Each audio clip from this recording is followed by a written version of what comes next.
taking responsibility for whatever happens to you, knowing that you have consciously made the decisions that are now affecting you, knowing that what is happening now, today, is the direct result of your activity, what you did yesterday.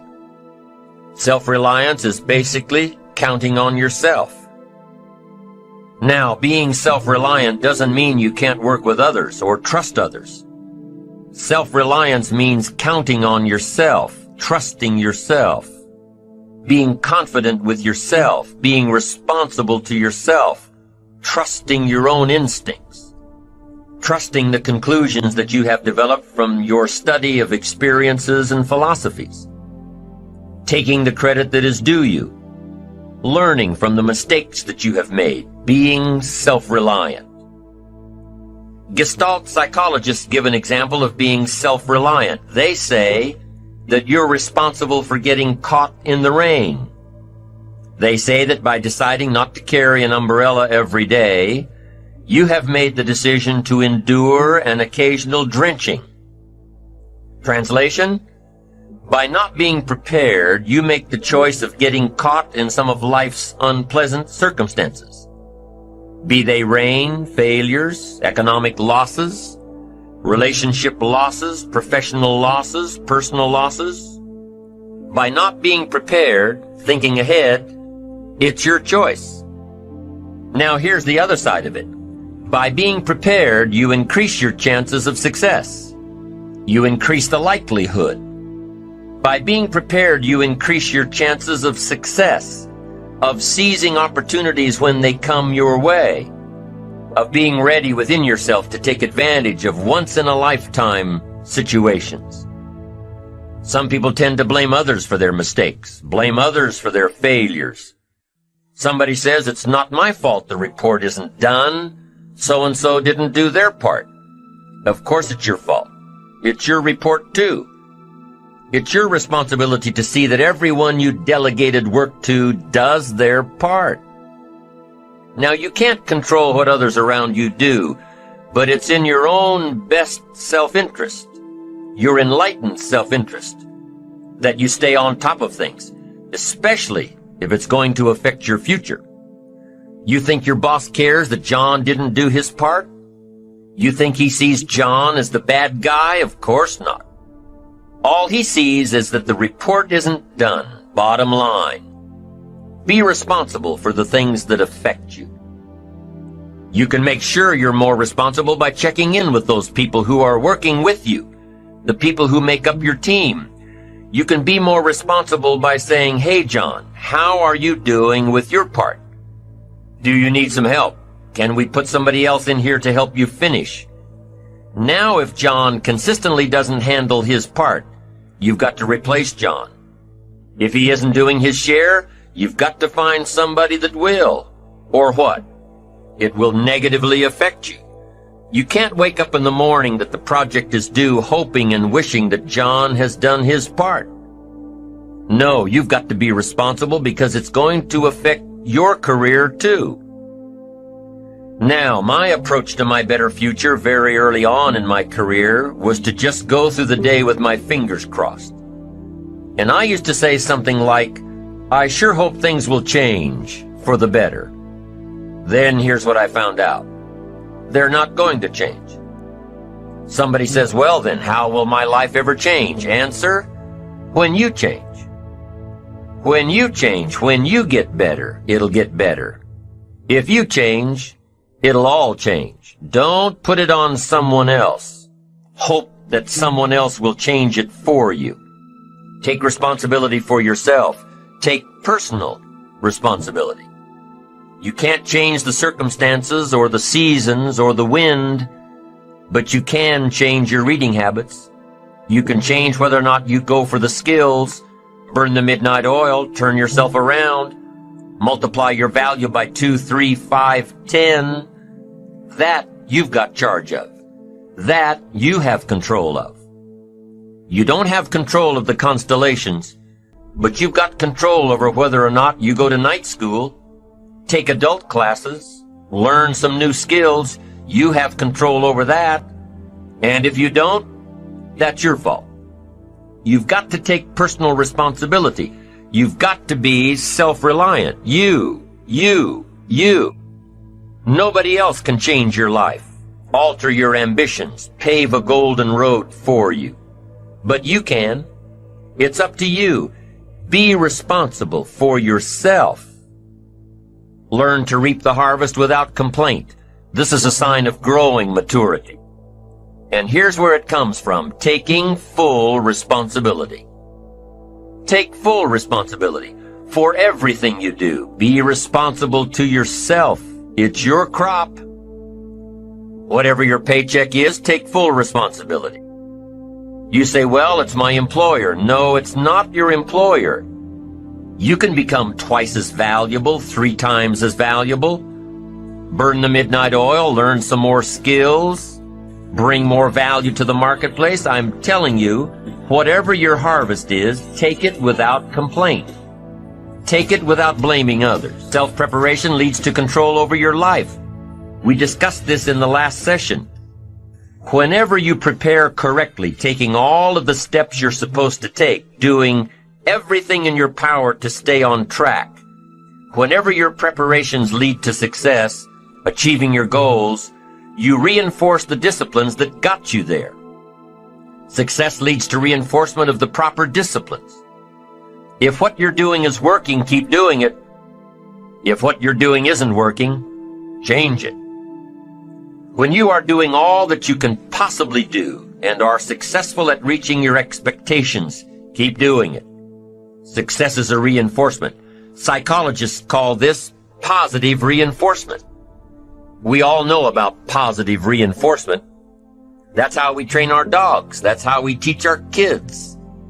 That's how the trainers at SeaWorld can get a killer whale to do tricks and follow commands and work side by side with humans, by positive reinforcement.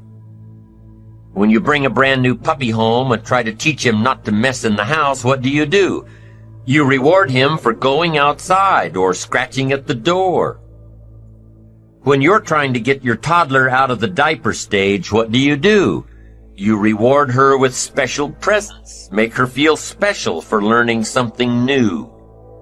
When you're trying to get your older kids to crack the books and study, what do?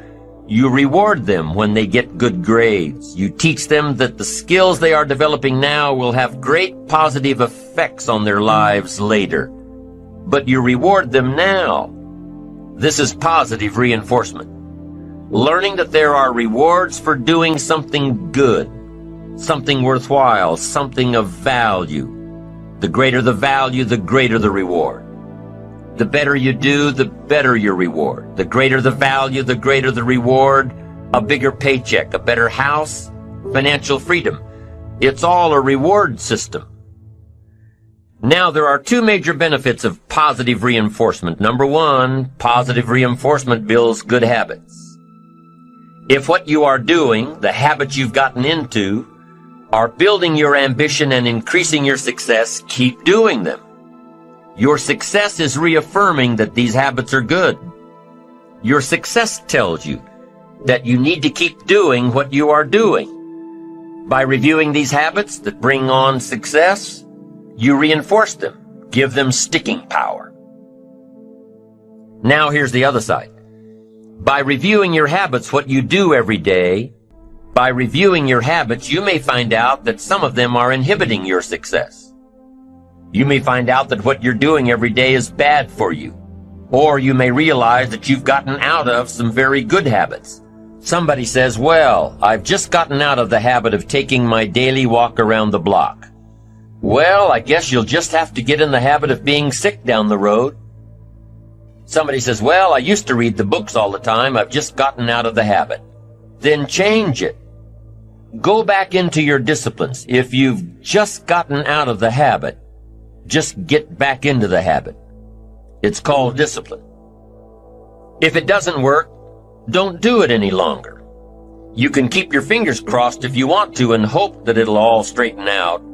You can wish for the wind not to blow quite as severely, to change in your favor, but we call that naive at best. If the habits that you've gotten into aren't serving you, change them. You can't keep doing this any longer. Don't wish for a better wind. The key is to wish for the wisdom to set a better sail. Utilize whatever wind that blows to take you where you want to go. That is the philosophy I picked up at age 25, and it revolutionized my whole life. And here's what I found. I found it was easy. I became a millionaire when I was 31, and I found it was easy. Now here's my definition of easy. It was something I could do. I figure if it's something you can do, it's easy. But here's a little parenthesis. I worked hard at it. I made sure my disciplines were in line. I made sure my habits were good. I made sure I did all that I could. I found something that I could do, but I worked hard at it. I got up early, stayed up late, and worked hard from age 25 to 31. But what I did was easy, meaning it was something I could do. Well, you say, Mr. Rohn, if it was so easy, how come during those 6 years all those other people around you didn't get rich? Here's why. It's easy not to. How else would you describe it? That's it. It's easy to keep doing the things that don't work. It's easy to keep bad habits. It's easy not to develop the disciplines. It's easy not to. So how come I got rich and they didn't? Here's a philosophical phrase. The things that are easy to do are also easy not to do. That's the difference between success and failure, between daydreams and ambitions. Here's the key formula for success. A few disciplines practiced every day. And those disciplines have to be well thought out. What should you spend your time doing? Don't waste your time on things that aren't going to matter. But a few simple disciplines can change your whole economic future. Future with your family, future with your business, future with your enterprise, your sales career, your management career. A few simple disciplines. A few simple habits. Good habits. Repeated every day. Now here's the formula for failure. Errors in judgment. Repeated every day. All you've got to do is to have a few errors in your judgment and repeat them every day. I'm telling you, they'll spin out of control in 10 years. You'll end up driving what you don't want to drive, wearing what you don't want to wear, living where you don't want to live, earning what you don't want to earn. A few errors every day, bad habits every day, it's disastrous. Now here's why it's easy to repeat an error in judgment. Because failure doesn't fall at the end of the first day. Bad habits don't show their horrible results at the end of the first day, or the first week, or the first month. It's easy to get faked out. If disaster fell on us at the end of the first week, we'd change our philosophy. But it's so subtle. Errors in judgment, bad habits. They're so subtle. They get you a little off course, a little off course, a little off course. You keep drifting off course, and all of a sudden you're caught. So you've got the choice right now of one of two easies. Easy to do or easy not to do. I can give you in one sentence how I got rich by the time I was 31. I did not neglect to do the easy things I could do for 6 years. I did not neglect. That's the key. I found something easy I could do that led to fortune, and I did not neglect to do it. The major reason for not having more of what you want in America, more health, more money, more power, more influence, more everything, the major reason is simple neglect. Neglect. And if you don't take care of neglect, it becomes an infection, and then it becomes a disease. So if you're in the habit of not doing it, doing all it takes to get ahead, get in the habit of doing it. Doing all it takes. That's the first benefit of positive reinforcement, building good habits. Now the second benefit of positive reinforcement is that it creates the energy to fuel additional achievement. It gives you the drive to do more, to not only keep on doing what's right, but to do more of what's right. the disciplines that will help you grow and get ahead of it all. The knowledge that what you're doing is paying off creates more energy to keep going. How easy is it to get up in the morning when you know you're not doing all that it takes? It's not very easy at all. You can just lay there awake thinking, oh, what's a few more minutes in bed? It won't matter much anyway. Wrong. It does matter. It will matter. Now, how easy is it to get up in the morning when you're pouring it on, doing the best you can, anxious to get going, make progress toward your dreams? It's a whole different story. When you're resting to renew your reserves, it's much different than resting to avoid your day. When you're psyched up and excited for your life, when you're excited for what you've planned to accomplish for the day, it's amazing you'll wake up before the alarm clock even tries to startle you awake. Your successes fuel your ambition. Your successes give you extra energy. Your successes pave the way for more successes. It's the snowball effect. With one success, you're excited to meet another, and another, and another.